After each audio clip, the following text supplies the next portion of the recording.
understand what we are going to cover with me. I think you guys already have learned about Python with some other tutors. So what I am going to cover with you guys from in the last in basically next few classes is I will start from the Spark, and then I will cover all the AWS components. With the when I say all the AWS components, then in that case, what I mean is uh, the maximum AWS component that we basically use for our data engineering components. Uh, it means that we are going to cover almost all the storage sources. With all the storage means we will cover our Redshift and RDS, and RDS means an S3 bucket where we basically store our data that is going to a storage layer.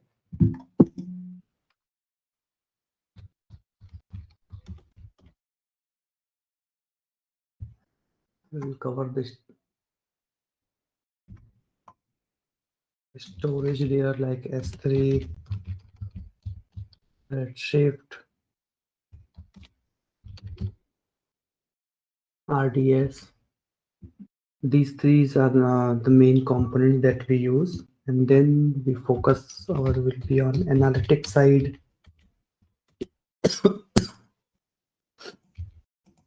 Analytics side is the our data engineering components that is going to, to be our main component for our interview purpose and our practice. That is going to be our EMR.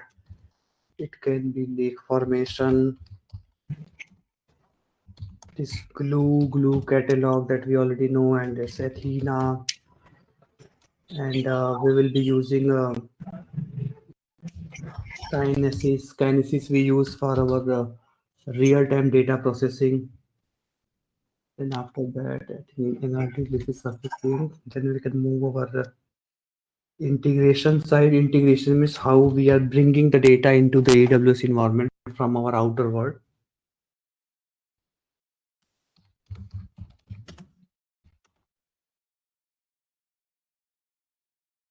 We normally use app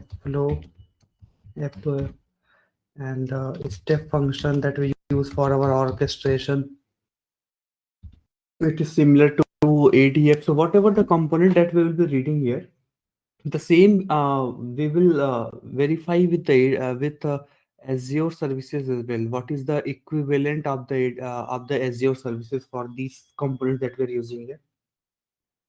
The SNS, SQS,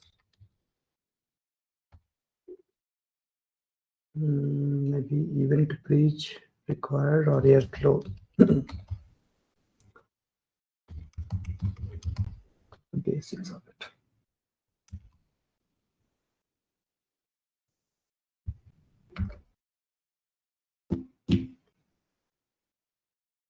That after we have done, then compute is going to be one of the important component. It can be our EC2 instances or Lambda functions, can be AWS batch,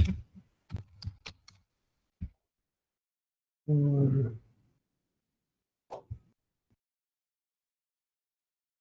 yeah,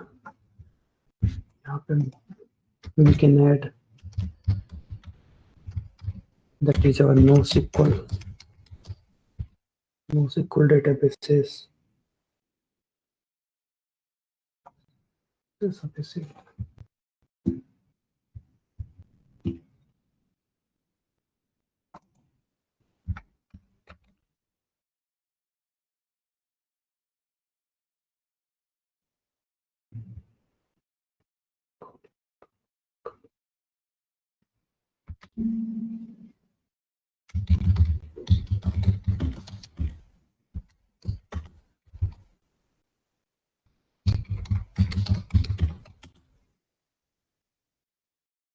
In the management governance, we can see how we are checking our logs in the AWS, like by using the CloudWatch. How we store our configuration files. So for that we have this AWS config that we use, And I think these two are sufficient for now.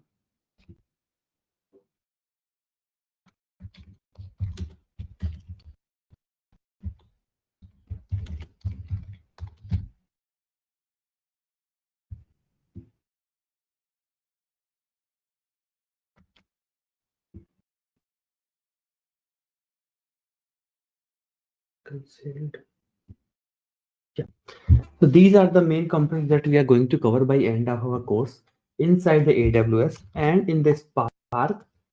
So basically, there are two ways of using the Spark in our course. One is we can use our AWS, this EC2 instances and this EMR, where we can do the deployment of the Spark and we can start using.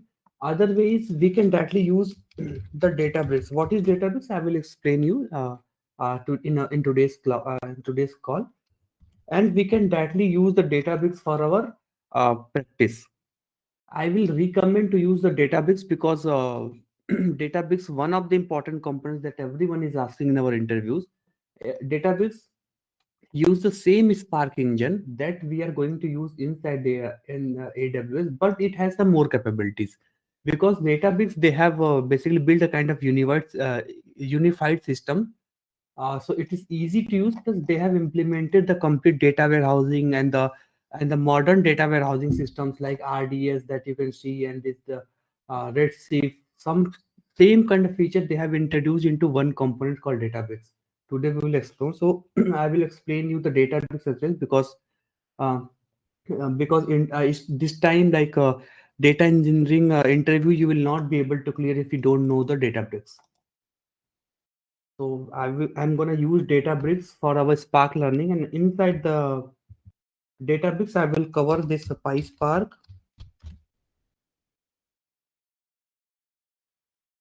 and all the basic data components like reading data,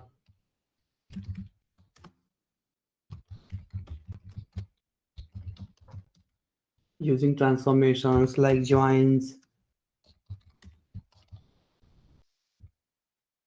functions, etc. These are the basic components. Then we are going to write the data to data lake.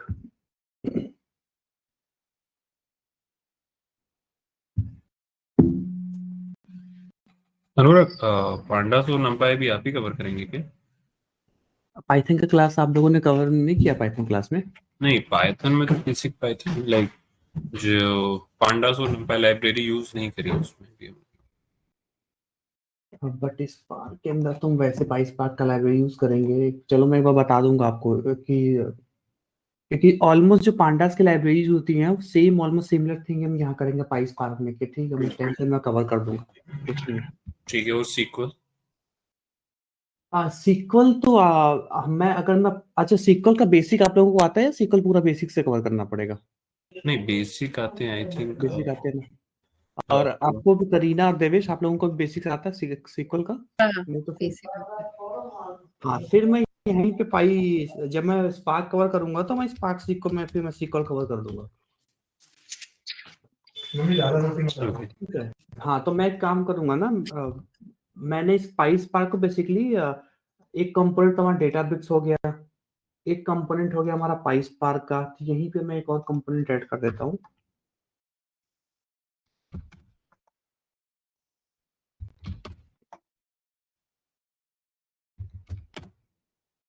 Spark sequel का तो मैं बहुत basic पे नहीं जाऊंगा, but at least जो हम temp use करते हैं और हमारा जो DDL होता है, DML ऑपरेशंस होते हैं, और एनालिसिस के लिए जो हम ग्रुपिंग्स यूज करते हैं,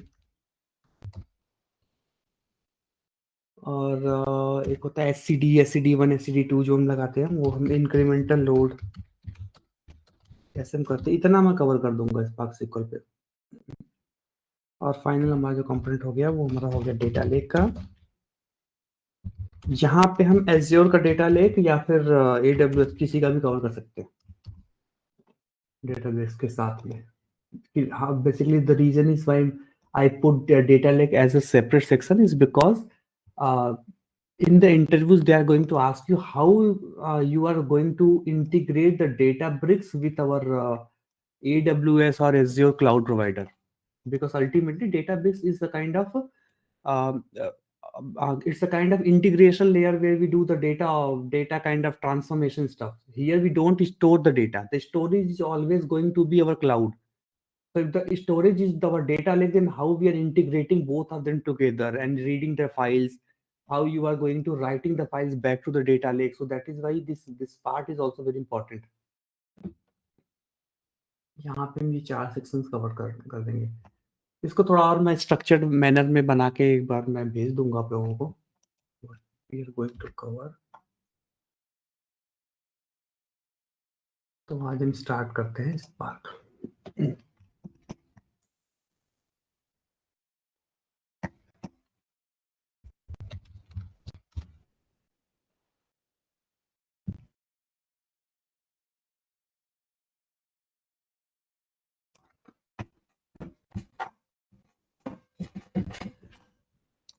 In today's call, we will understand what is Spark, why the Spark is becoming so much famous and so much relevant in today's industries every single day, and why this Spark is going to rule at the world at least for the next 5 to 10 years.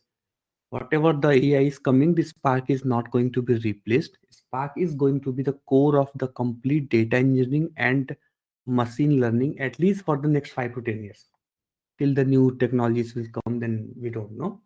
In that case, so how it all started is basically in 2003, I think the Hadoop came into the picture.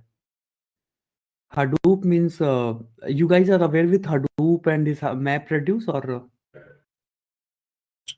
MapReduce तो पता है, है ना? तो Hadoop भी basic big data tool ही है I think.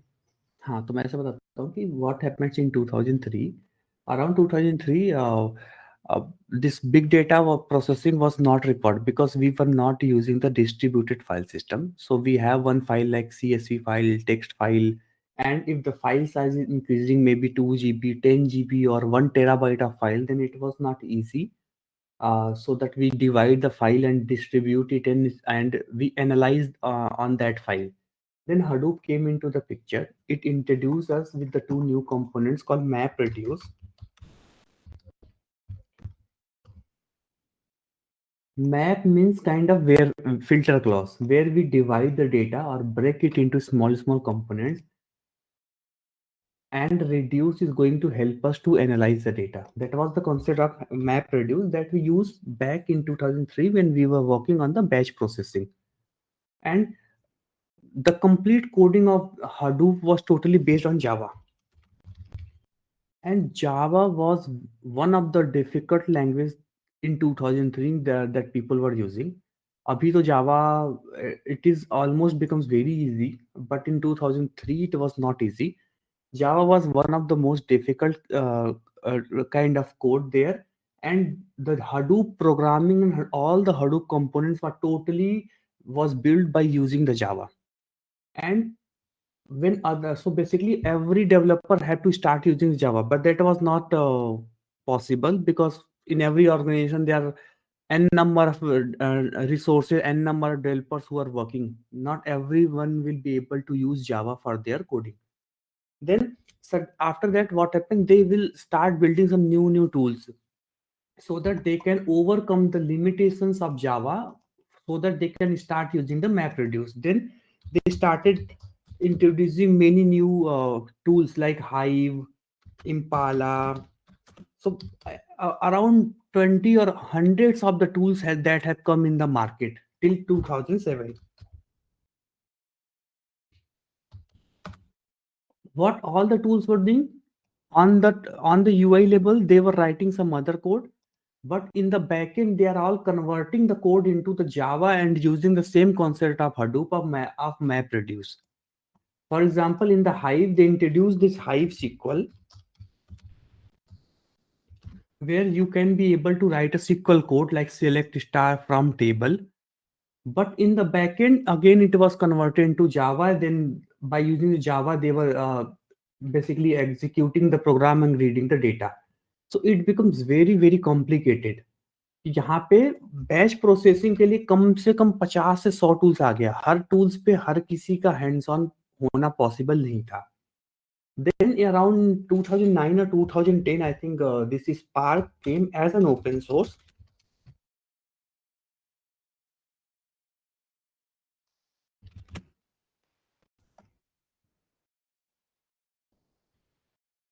It came as an open source and it called itself as a unified engine. यहाँ पे बहुत अर्ली फेज है, आई थिंक अराउंड 2012 और 2013 में स्पार्क ने पूरे एक साथ यूनिफाइड सिस्टम लॉन्च किया था ओपन सोर्स करके। तब इन्होंने पूरा कंप्लीट स्पार्क लॉन्च किया। तो इन्होंने क्या किया, all the components whether it's batch processing. और यहाँ पे सबसे बड़ा लिमिटेशन ये था कि यहाँ पे हम बैच प्रोसेसिंग नहीं कर सकते। यहाँ पे सिर्फ बैच प्रोसेसिंग कर सकते थे, we will not be able to the real time processing of the data. Only batch processing means multiple nodes create करके ऐसा? नहीं, अब देखिए दो टाइप के डेटा होते हैं प्रोसेस करने के। बैच प्रोसेसिंग मीन्स क्या होता है कि हम फॉर एग्जांपल हमारे पास दो जैसे अभी तुम क्रेडिट कार्ड यूज कर रहे हो, ठीक है। एक तो वो स्ट्रीम में होता है, तुमने क्रेडिट कार्ड जैसे ही तुमने यूज किया, at the same time backend में एक पाइपलाइन एग्जीक्यूट होगी, वो चेक करती है कि तुम्हारा पिन पिन कोड सही है कि नहीं है, तुम्हारा लिमिट है कि नहीं इस ट्रांजेक्शन की यूज करने के लिए, और इंस्टेंट रियल टाइम पे वो तुम्हें बता देता है कि तुम्हारा लिमिट क्रॉस हो गया। ठीक है, वो होता है रियल टाइम प्रोसेसिंग। मतलब जब तुम यूज करो वहीं पे उस डेटा का पूरा प्रोसेसिंग हो गया। एक होता है बैच टाइम प्रोसेसिंग, जहाँ पे हम एनालाइज करते हैं डेटा को इन वन गो और मल्टीपल गो, जिसमें हम पूरा कंप्लीट डेटा को लोड करते हैं, वो भी पास्ट डेटा को। बैच प्रोसेसिंग मतलब हमेशा पास्ट डेटा के ऊपर प्रोसेसिंग करते हैं। जैसे कि तुमने ट्रांजेक्शन यूज कर लिया, अब मैं तुम्हारे ऊपर कोई डैशबोर्ड क्रिएट करूं, उसके फिर मैं एनालाइज करूं कि तुमने पिछले एक महीने में कितने ट्रांजेक्शन्स किए हैं, तुम्हारा मेजर ट्रांजेक्शन कहाँ गया, क्या तुमने बिल पेमेंट किया नहीं किया, कौन से टाइम पे किया। मतलब वो सारा प्रोसेसिंग किस पे हो रहा है, वो तुम्हारा वो डेटा जो ऑलरेडी पीछे आके हमारे सिस्टम में स्टोर हो गया है। ठीक ओके। है, रियल टाइम वो नहीं है। तो रियल टाइम प्रोसेसिंग हडूप के साथ इंपॉर्टेंस मतलब पॉसिबल ही नहीं था, क्योंकि इनका कोई भी टूल्स ऐसा नहीं था। 2008-9 में इन्होंने बहुत सारे नए नए टूल्स लाए थे जो इसके ऑन टॉप ऑफ यूज करता था, बट वो भी इतना सक्सेस नहीं था। तब इस रीजन से स्पार्क ने जब लॉन्च किया, तो स्पार्क ने सबसे पहला जो फीचर दिया था वो इन्होंने दिया कि मैं बैच और स्ट्रीमिंग दोनों डेटा प्रोसेस कर सकता हूँ very fast and by using multiple language. तो जो लिमिटेशन था, दो लिमिटेशन जो सबसे मेजर थे हडूप में, एक वो कि वहां पे जावा हमें यूज करना ही था। दूसरा लिमिटेशन ये था कि वहां पे हमें प्रोसेस बहुत स्लो था। वहां पे ऑलमोस्ट जब स्पार्क लॉन्च हुआ तो बोला था कि spark is 100 times faster than Hadoop. इतना फास्ट उन्होंने लॉन्च किया था। तो इन्होंने क्या किया, सबसे पहले बैच प्रोसेसिंग और लैंग्वेज का जो बैरियर था वो उन्होंने हटा दिया। तो स्पार्क के अंदर हम अराउंड 5 लैंग्वेजेस में कोडिंग कर सकते हैं, पाइथन, सिक्वल, स्केला, जावा और आर। इवन डेवलपर्स जिस भी लैंग्वेज में कंफर्टेबल वो यूज कर लेंगे। हालांकि इसका बैकएंड भी टोटल स्केला पे ही है। जो कंप्लीट बिल्ड हुआ है स्पार्क, वो इस बिल्ड हुआ स्केला लैंग्वेज पे। बट स्केला लैंग्वेज पे अगर कोई पाइथन भी यूज करेगा तो ऑपरेशन स्लो नहीं होगा। अगर तुम यहाँ पे हाइव यूज करोगे हडूप के अंदर जाके, तो हमेशा हाइव कन्वर्ट होगा जावा में, देन फिर वो एग्जीक्यूट होगा, तो वो हमेशा प्रोसेस को स्लो करेगा। बट इन्होंने ऐसे एडवांस एपीआई दे दिए स्पार्क के अंदर कि अगर कोई इसके जावा भी यूज करे, सिक्वल भी यूज करे, पाइथन भी यूज करे, तो अल्टीमेटली उसका जो प्रोसेसिंग है, वो प्रोसेसिंग के ऊपर टाइम का कोई भी ऐसा रिस्ट्रिक्शन या कोई भी लैग नहीं आएगा। ठीक है, दैट इज वाई अगर मैं स्टार्ट करता डेफिनेशन से, तो व्हाट इज स्पार्क। तो spark is basically kind of multi language engine for executing the data engineering, data science and ML for on a single node machines or clusters. What is cluster and what is single node machine? अभी इसको जब हम data को अभी हम एक बार break करेंगे into multiple modes, तब एक बार हम समझेंगे कि अल्टीमेटली होता क्या है ये कुछ।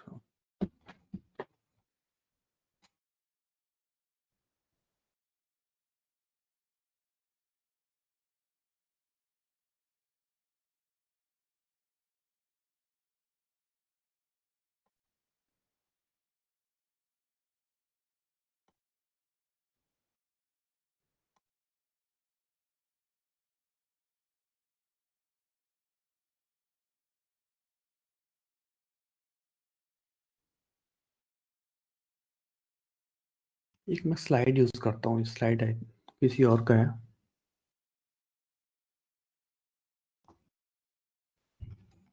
मैंने आज सुबह इसको डाउनलोड किया स्पार्क का।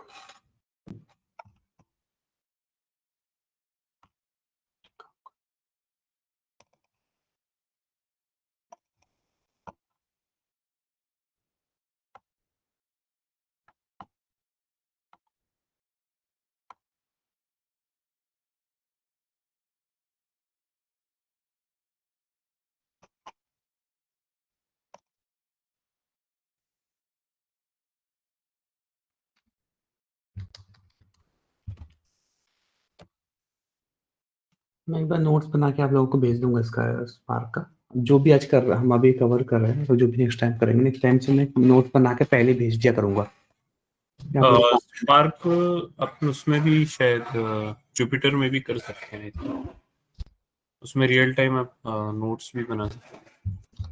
नहीं, हम जुपिटर नोटबुक पे स्पार्क यूज नहीं कर सकते। स्पार्क के लिए हमें आ, जो इन्होंने जो डेटाबेस दिया है ना, जो मैं आपको लोगों को अभी आज बताऊंगा, इसके अंदर नोटबुक क्रिएट कर सकते हैं ओके। डेटाबेस के अंदर ही। बट इनका नोटबुक डिफरेंट होता है। अगर तुम जुपिटर के अंदर नोटबुक करोगे तो वो यूज होता है उसके अंदर पाइथन एज अ लैंग्वेज, उसके अंदर तुम मल्टी लैंग्वेज यूज नहीं कर सकते। प्लस वहां पे डिस्ट्रीब्यूटेड वे में नहीं कर सकता। अभी डिस्ट्रीब्यूटेड कॉन्सेप्ट बताऊंगा जहां पे हम डेटा को स्मॉल स्मॉल चंक्स में डिवाइड करके फिर उसको हम प्रोसेस करते हैं।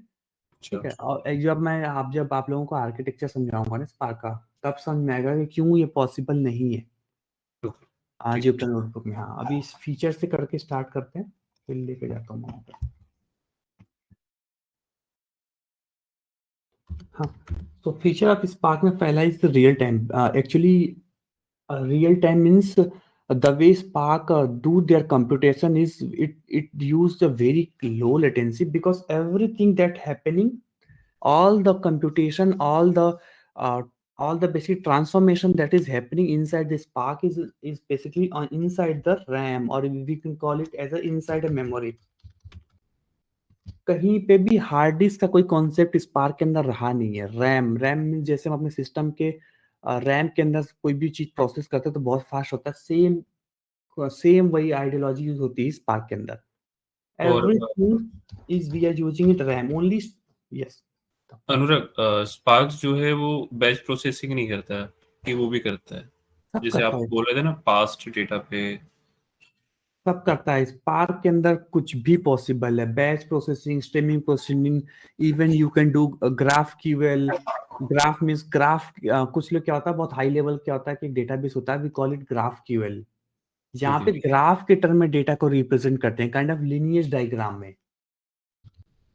Okay, just type bar graph जो एक नॉर्मल हाँ, प्रेजेंटेशन के लिए यूज करते हैं। हाँ, तो वो देखो ऐसे करके जो डेटा प्रोसेसिंग करते हैं, इवन ग्राफ क्यूएल भी पॉसिबल है इसके अंदर, स्पार्क के अंदर।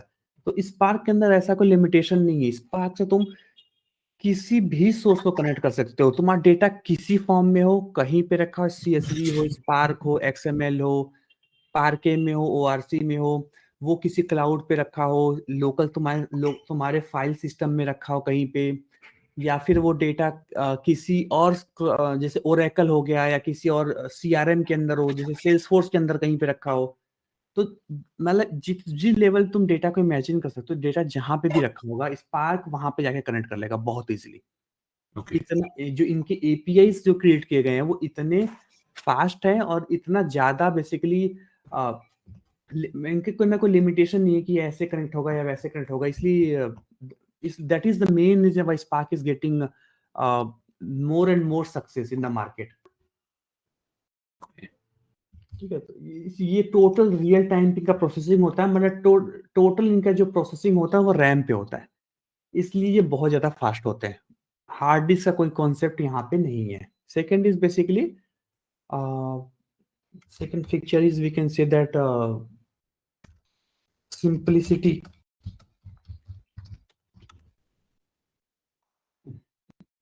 Simplicity means we can use like 5 languages जिसमें भी हम कंफर्टेबल है, वेदर इट्स SQL और R और जावा, पाइथन, जिस भी लैंग्वेज में हम कंफर्टेबल हो वो लैंग्वेज हम इसमें बहुत इजीली यूज करके अपना डेटा को एनालाइज कर सकते हैं. Next is speed. In some of the cases, what they have calculated is it is 100 times faster than Hadoop and our existing whatever the data processing that we are using. I think Hadoop ये best big data के लिए वो इनसे 100 times faster है. तो ये है main हमारा फीचर जिसके वजह से स्पार्क इतना ज़्यादा फेमस है. But how the spark works, अभी आप लोगों को पाइथन का बेसिक इंफॉर्मेशन तो है ना, या फिर मैं सबसे पहले मैं फिर लैंग्वेज से ही स्टार्ट करूं, फिर मैं स्पार्क. पाइथन क्लियर है, पर एक बार आप टॉपिक्स बता देते अनुराग की, लाइक डेटा इंजीनियरिंग में अपन कौन कौन से लाइक टॉपिक्स यूज करते हैं पाइथन के, अगर वो पाइथन चीजें यहाँ रहेंगी पे तो फिर नहीं नहीं, पाइथन यहाँ पे कुछ भी ऐसे यूज नहीं होगा, क्योंकि इन्होंने पाइस्पार्क हमें यूज करना है, जैसे मैं रहा था ना,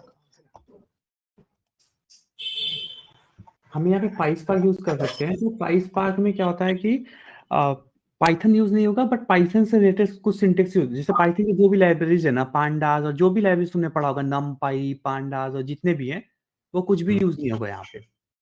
ओके, जो सिंटेक्स लिखने का जो वे होता है तो वो पाइथन वे का यूज यूज होगा होगा. बस. हाँ, बस ओके. वो वे यूज होगा ये. जैसे कि हम वहाँ पे ज्वाइंस लगाते हैं, मान लो पांडास में data frame dot join, even data frame भी यहाँ पे यूज नहीं होगा, क्योंकि इनका इनका आरडीडी क्रिएट होता है हाँ, शायद. इनका आरडीडीज होते हैं, इनके अपने डेटा फ्रेम्स होते हैं. वो डेटा फ्रेम्स डिफरेंट होता है जो हम पाइथन के अंदर यूज करते हैं. इनके डेटा सेट्स होते हैं, वो डिफरेंट सो होगा. अनुराग, लाइक पांडास एंड पांडास हो गया, सो ये इंटरव्यू पर्सपेक्टिव के लिए है या अपन लाइक पाइस्पार्क में तो वही यूज करेंगे? इंटरव्यूज के लिए नहीं, इंटरव्यूज पूछे जाते हैं कि तुमने पांडास के अंदर या फिर पाइथन के अंदर तुम लोगों ने कैसे डेटा एनालिसिस करी हुई है. क्योंकि ओके. अभी लोग इस ट्रैक पे आ रहे हैं, आज से 4 साल 5 साल पहले हर कोई पाइथन या सीक्वल यूज करता था. तो ओके. जब तुम अपना एक्सपीरियंस दिखाओगे तो वो मान के चलते हैं कि तुमने पाइथन पे भी किया होगा कोडिंग, और तुमने डेटा एनालिसिस किया होगा. नहीं, ठीक है. मैं कर दूंगा कवर, ऐसा कोई टेंशन नहीं है. बट मुझे आइडिया लग गया ना अल्टीमेटली कि कहाँ पे है, कहाँ से मुझे स्टार्ट करना है. एक बार आप लाइक करीना से भी डिस्कस करें. हाँ, करीना, आप लोगों को कुछ एक बार हो कोई भी कंसर्न तो वो बता दो, फिर मैं ये प्रिपेयर कर लेता हूँ कि कौन कौन से टॉपिक्स कवर करने हैं. और एक बार मैं नेक्स्ट क्लास से और इसे मैं पाइथन से फिर मैं पाइस्पार्क पे सीधा स्विच कर जाऊंगा और डेटाबेस इंट्रोड्यूस कर दूंगा कि एटलीस्ट हमारा लैंग्वेज स्टार्ट हो जाए. फिर हमारे पाइथन, फिर मैं स्पार्क के कोर पे जाऊंगा. जब हम स्पार्क के स्ट्रक्चर को समझेंगे, जब हमें कोडिंग नहीं होगा तो समझ में नहीं आएगा फिर स्पार्क का स्ट्रक्चर. तो देवेश एंड करीना, अगर कोई भी ऐसा कुछ होगा तो फिर ग्रुप पे मैसेज डाल देना, या फिर अभी यहाँ बताना हो तो बस मुझे यहाँ पे बता दो. अगर नहीं, पाइप अभी तक तो ठीक है. ऑल गुड है. कुछ हो. हाँ. ठीक है, फिर चलो मैं एक बार फिर नेक्स्ट कॉल पे जब कनेक्ट करते हैं, फिर मैं पांडास से और पाइस पार्क से फिर मैं स्टार्ट कर देता हूँ सेशन को. देवेश, यू हैव एनीथिंग और आर गुड? Good, okay. ठीक है, फिर चलिए, फिर आप लोगों का क्लास मतलब कितना हार्ड टाइम जी स्टॉप करने का वो क्लास है वो 10 बजे है, या फिर 10:30 तक भी स्ट्रेच कर सकते हैं हम आगे से?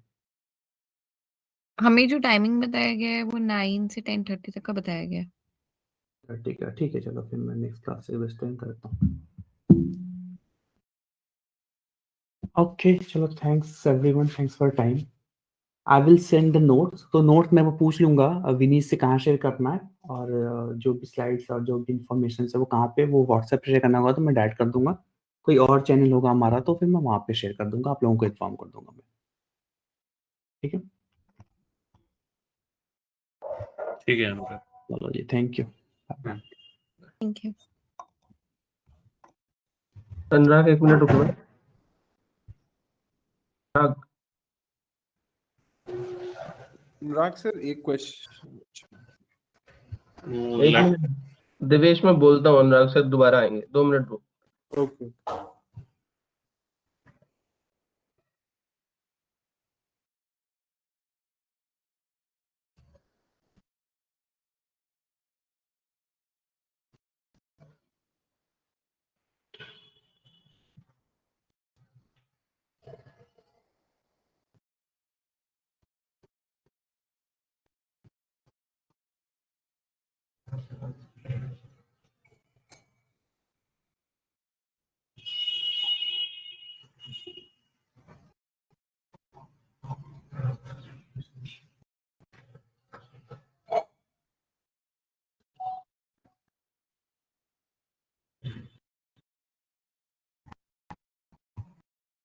if you want to leave, you can.